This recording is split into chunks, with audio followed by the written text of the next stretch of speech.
Hi sir, మనం ఇప్పుడు ప్రస్తుతం గనక చూసుకున్నట్లయితే ఎక్కడ చూసినా గానీ సైబర్ క్రైమ్స్ అనే పేరు వినటం జరుగుతుంది.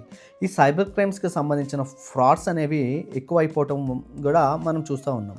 జనరల్‌గా ఈ సైబర్ క్రైమ్స్ ఫ్రాడ్స్‌లో ఇప్పుడు మనం మెయిన్‌గా చూస్తుంది ఏంటంటే, బ్యాంక్ అకౌంట్స్ అనేవి ఫ్రీజ్ అయిపోతున్నాయన్నమాట. అంటే ఇప్పుడు ఎక్కడో ఫర్ ఎగ్జాంపుల్ మన తెలంగాణ గానీ, ఆంధ్రాలో గానీ మన పేరు మీద ఒక బ్యాంక్ అకౌంట్ ఉందనుకోండి. ఆ క్రైమ్ అనేది యూపీలోనో, కర్ణాటకలోనో, మహారాష్ట్రలోనో బోర్డర్‌లో ఏదో ఒక పోలీస్ స్టేషన్‌లో ఒక సైబర్ క్రైమ్స్ అనేది బుక్ అవ్వటం జరుగుతుంది. అక్కడి నుంచి మన అకౌంట్‌లోకి సమ్ అమౌంట్ అనేది ట్రాన్స్‌ఫర్ అవ్వటం జరుగుతుంది.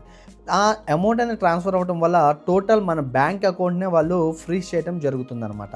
ఈ బ్యాంక్ అకౌంట్‌ని టోటల్‌గా ఫ్రీజ్ చేయటం వల్ల మన టోటల్ ట్రాన్సాక్షన్స్ అనేవి ఏమి కూడా చేసుకోలేకపోతున్నాం. అంటే అమౌంట్ రిసీవ్ కానీ, టేకింగ్ కానీ ఏం చేసుకోలేకపోతున్నాం.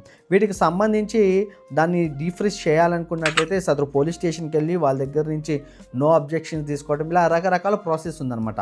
ఇప్పుడు ఏమైపోతుందంటే రీసెంట్‌గా చాలామంది హైకోర్టు జడ్జెస్ కూడా జడ్జిమెంట్స్ అనేవి ఇవ్వటం జరిగింది.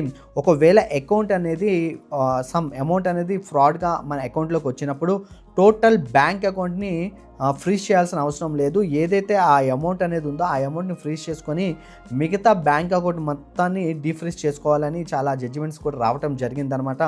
సో మీరు గనక మీ అకౌంట్ కనుక ఫ్రీజ్ అయినట్లయితే ఆ రాష్ట్రాలకి వెళ్ళి అక్కడ ఇబ్బంది పడాల్సిన అవసరం లేదు. మన స్టేట్లోనే మన కోర్ట్స్ ద్వారా మన పిటిషన్స్ వేసుకొని మన అకౌంట్స్ అనేవి ఫ్రీజ్ అయిన అకౌంట్‌ని డీఫ్రీజ్ అనేది చేసుకోవచ్చు అనమాట. సో మరిన్ని ఇటువంటి లీగల్ అప్డేట్స్ గురించి ఫాలో అవ్వండి. మీ నాగేంద్ర అడ్వకేట్.